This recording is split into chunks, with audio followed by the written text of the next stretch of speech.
Conti and his Indian wife and children.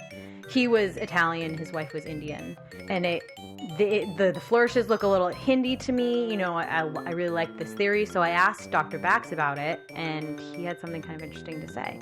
Yeah, I like that theory too. I mean, I like the idea that it's kind of made by a family, or I really like that idea. But the problem is that if we jump too quickly to identify an author, we tend to block out other possibilities. And I think, you know, the idea of your kind of podcast being thinking sideways, you know, I think we've got to kind of keep our minds open and be aware of all kinds of possible things. But I do like that particular idea about the Conti idea. I mean, lots of people assume it was written in Italy because it was found in Italy, and because some of the script looks a little bit kind of Latin. But my personal idea is that it was probably a little bit further east than that. And I would, you know, be looking in the area of kind of Turkey, the Caucasus, Western Asia, that kind of thing. But it does have, the thing is, if you look at the pictures, a lot of the pictures are very European in their style. There are lots of European female figures. There's some European clothing in there. There's some interesting European-looking buildings and so on. But when we say European, it could equally be kind of Near Eastern, Turkish, Armenian, Georgian, that kind of area. But I think that's kind of more likely than a purely European origin. I seem to have more of a kind of Near Eastern, as you said, Arabic, Persian basis, rather than, for example, a Latin basis. So that's kind of where I would kind of go for it at the moment. Obviously, Dr. Bax has invested 2 years of research into this. He's not just going to let it drop. So he is going to continue to look into the manuscript, but he's got some really creative ideas on how to keep doing that research and how to get some help with that research. As I say, I've got my website, stephenbax.net, which is, I'm making it more into a forum for people to come in and give their ideas of so we've got the kind of areas for people to look at the plants and give their ideas, areas to look at the stars, and some really interesting contributions now about the star names in the manuscript. And I think that's a good next source for information where we could actually go and try and, I mean, again, typically in those days and also now, a huge number of the star names that we have come from Arabic originally. And that, I think, could be a good source. I don't think that the names in the Voynich manuscript are directly from Arabic, but I think many of them may well be derived from Arabic. So again, that could be another source of helping to identify maybe some new letters, some new sounds, and so on. So that, I think, is a really exciting area to. But my problem is I'm very ignorant about plants. I'm very ignorant about stars. Yeah, so am I. I need a lot more people to kind of chip in and help with their knowledge and say, no, that's a good idea, that's rubbish, and so on. Yeah, crowdsourcing is a great way to go about solving problems like this. Well, it is. I mean, you know, you get a lot of people who basically say, you know, maybe this is crazy, but maybe X, Y, and Z. You say, well, you know, all ideas are on the table. We might as well look at them, and even if it, you know, you think it's crazy, let's put it in the pot and see where we can go from there. Okay, at this point, we've gone on quite a bit of time, and I'm sure most of you, if not all of you, have to pee. So we're only halfway done. Exactly, and so we're going to have a short intermission for your convenience.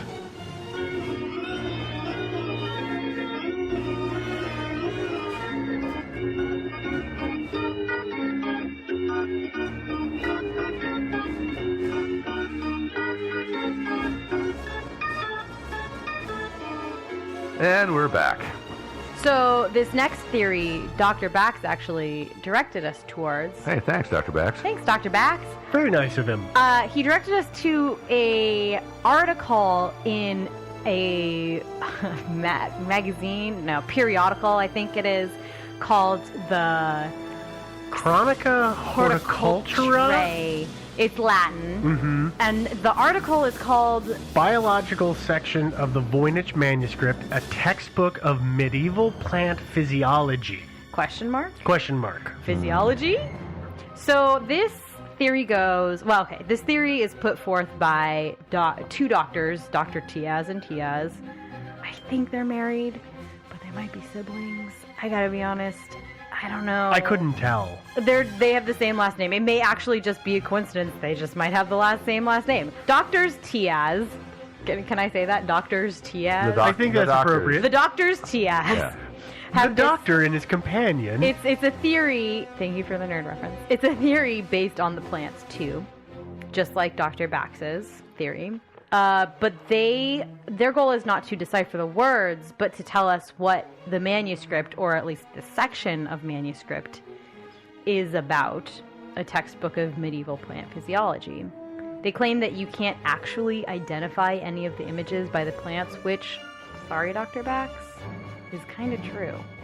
They are hard to identify. And again, this is something we talked about, is the illustrative quality or accuracy. Yeah. It's not high. They're very, it's simplistic. And it's hard, the 15th century plants were a little different back then. We Yeah, don't really know. They were kind of misshapen and had no perspective. No, but we don't know where they're from, right? So we can't even say, like, well, plants in this area at this time were these. We're kind of like, well, in Europe in the maybe 15th century, the plants were kind of maybe this. And these are the ones that we know were in medieval and it Europe. vaguely Yeah. kind of looks like this one, so it might be that one, right? So they say that's what's not important. They want to talk about the theory to explain the nude women in the green tubs, and the Tiaz theory is totally radically different. It claims that this explains how plants get their nutrition.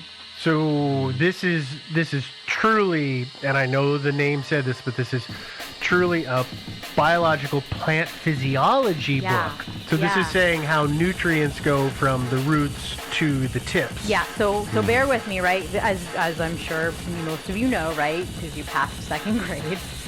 Plants get I didn't. But, oh no!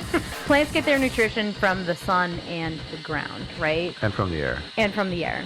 Most of it is through water, nutrient-rich water that they suck up through their roots, and then kind of digest using the sun. That's like the most simplistic way that I can describe what happens. Yeah, the sun powers the whole thing. Yeah.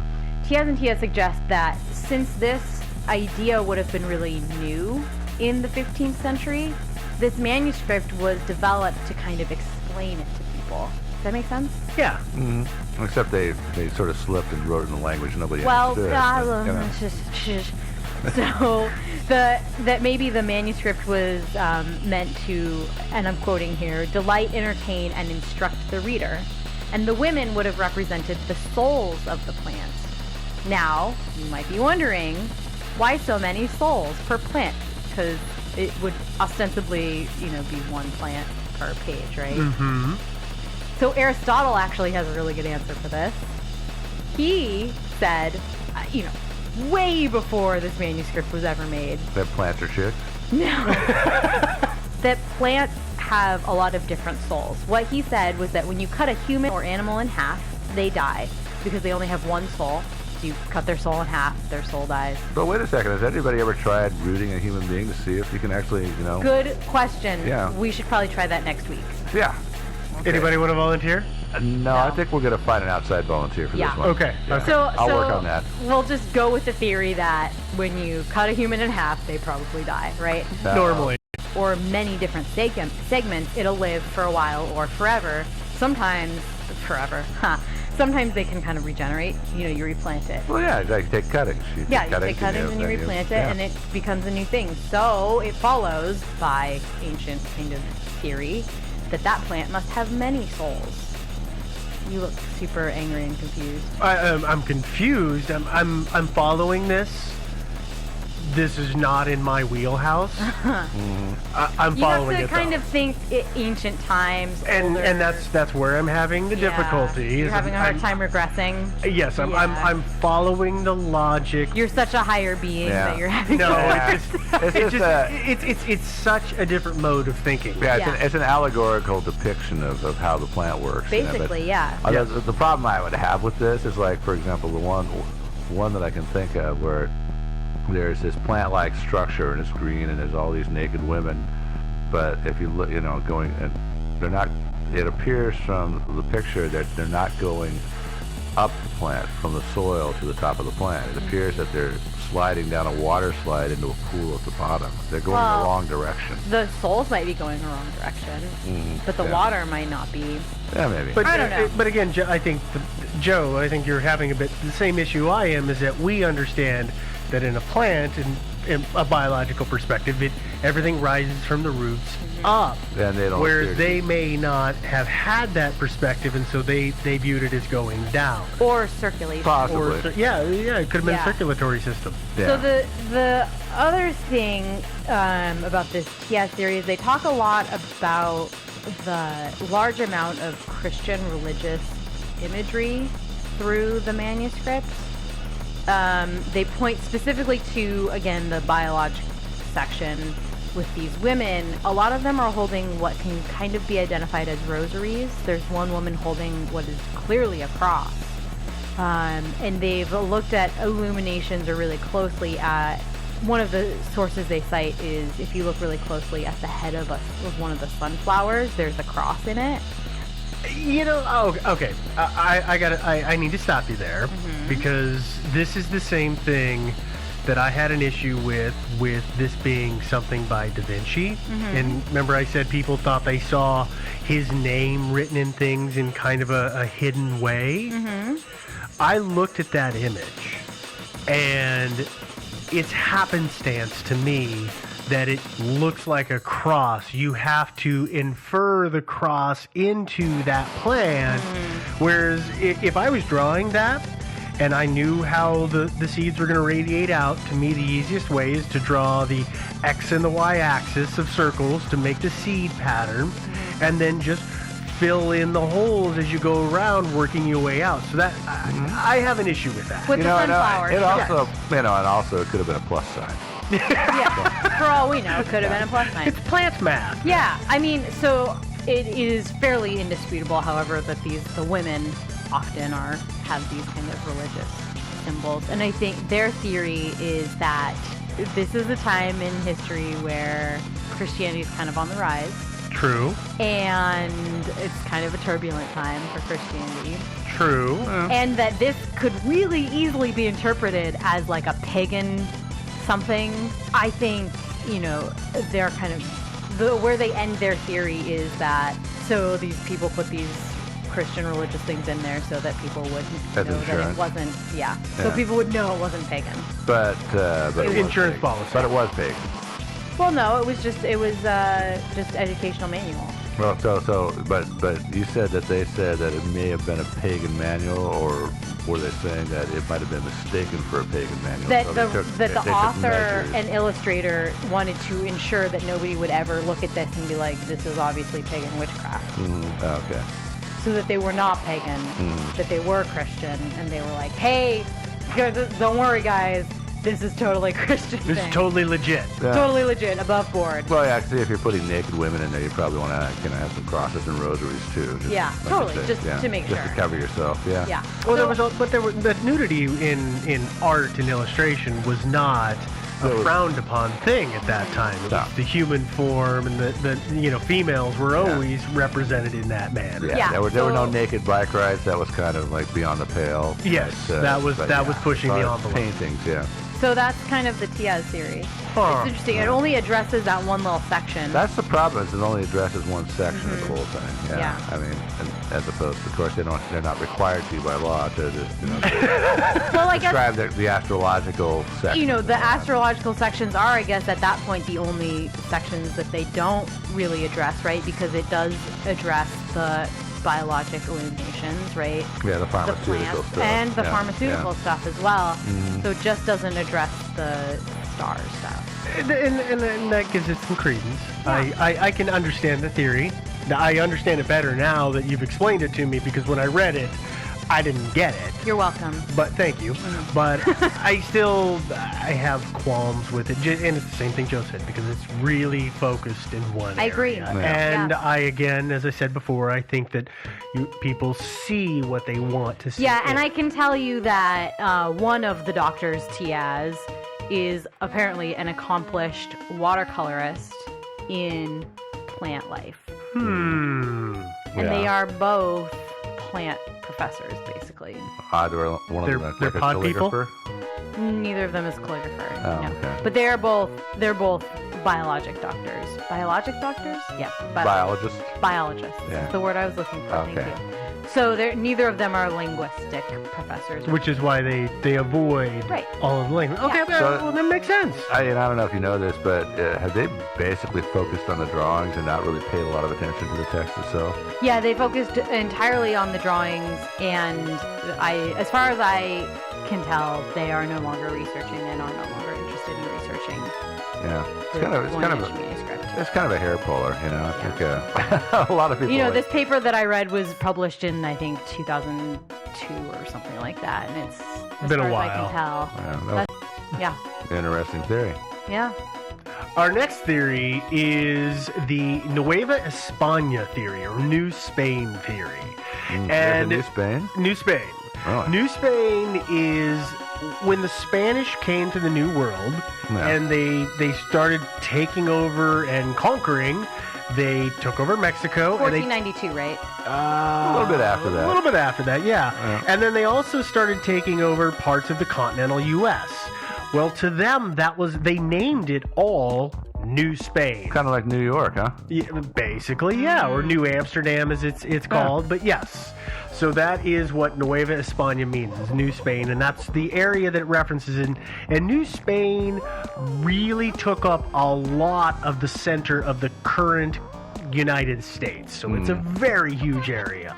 So the Nueva España theory is put out by two gentlemen. We've got Dr. Arthur Tucker and Mr. Rexford Talbert.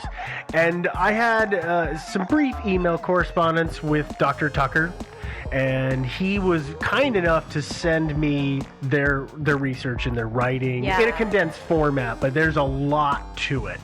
But let me kind of boil down what their theory is. What these two gentlemen decided to do was, rather than try to decipher the text right off, they did something similar to what the doctors Tiaz did, The doctor's Tiaz. which is they focused on the illustrations. They wanted to try and figure out if they could pinpoint those illustrations to specific plants, and they didn't just focus on Europe. They looked at plants that were known and had been discovered across all of the known world at that time, and we're talking the mid 1500s.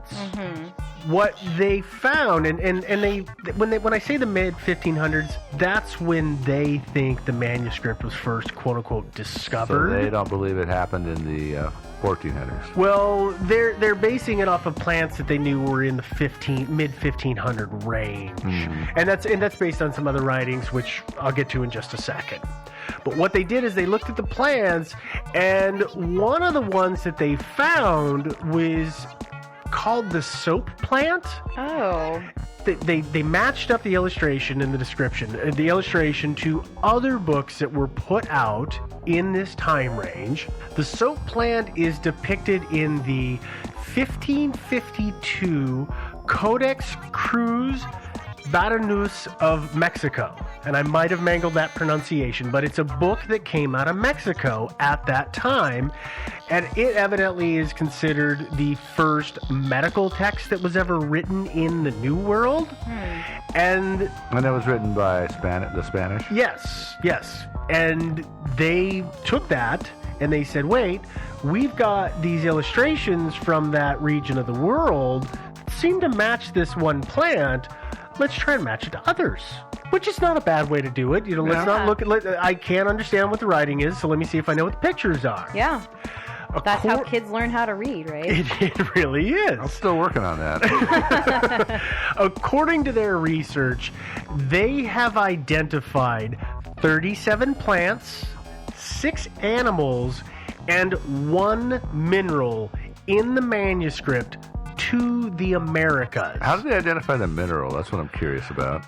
I'm not exactly positive how they came to that conclusion, to be honest. I read their research, but it's a little above my pay grade, and so I didn't quite understand everything. Let's admittedly. be honest, this whole thing is above our pay grade. No, we're gonna crack this one. but- Don't worry about it. But anyway, these plants were depicted in other writings from post-conquest Mexico and North America. Interesting. So they're saying, well, we see these and we see those, So we kind of draw the two together and say that it must have come out of that region of the world. Are So they- are they saying then that plants in the New World are blobbier and lack perspective? I don't know that they're saying that. No, but I guess my question would be that the female figures, right? Not to like drive Mm-hmm. too hard on this, but